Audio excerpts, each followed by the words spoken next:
Let's talk about the time that Thor visited the grave of his old friend, Steve Rogers. So, at the end of the superhero Civil War, Captain America had been assassinated. Now, Thor was dead at the time and has recently came back to life. And we see his alter ego, Donald Blake, walking around and hearing all the news on the one-year anniversary of Cap's death. The conservatives who insisted on bringing Cap down now hide behind his memory. The stupidity of the loony left has allowed them to take a symbol of America's might and turn it into a political ad for surrender politics. Everywhere, on every form of media, people are using Captain America and his passing to support their ideas and their beliefs. And Donald realizes exactly what he needs to do as he visits the grave and memorial of Steve Rogers. And before he transformed, Donald wants to say, I know we weren't friends, I know we didn't fight side by side, but what you were, what you stood for, what you meant to guys like me, it means everything in the world. Now, banging his staff into the ground, Thor arrives to tell Captain America goodbye. Standing over top of his old friend's grave, he says, dirt, death, and emptiness. There is nothing of you here. Now, holding out Mjolnir, Thor says, you once swore an oath upon this hammer that if any of us called for you, that you would be summoned. I wonder if it can still reach you out there in the darkness and it can still hear your words as Thor screams, Avengers Assemble. He then hears a voice that says, hello, friend. It's been a while. Cap tells him, it's funny, even in darkness, even in death, I could still feel your return, and it made me so happy.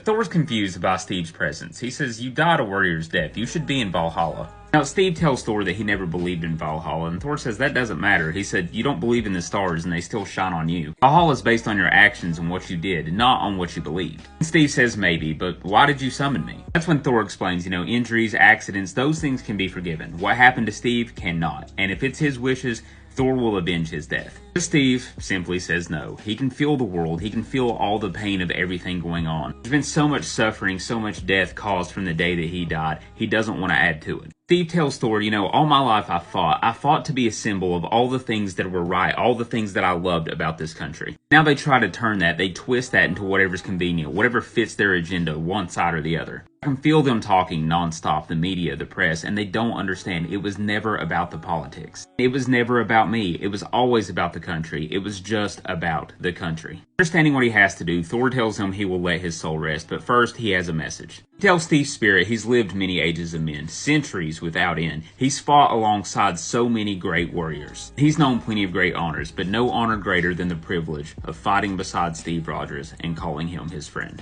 Now, Steve tells him to stay well as he bids his friend goodbye. As we see Thor fly off into the heavens, we still see these media sites relentlessly bringing up the death of Captain America. They talk about who Cap would have voted for in this upcoming election. They talk about the death of the Dream. Conspiracy theorists wonder if he's actually dead or alive. But then all of a sudden, through electrical interference, for 60 seconds all around the world, everything went silent. Thor gave his old friend the only thing he had left to give him, a moment of silence for Captain America.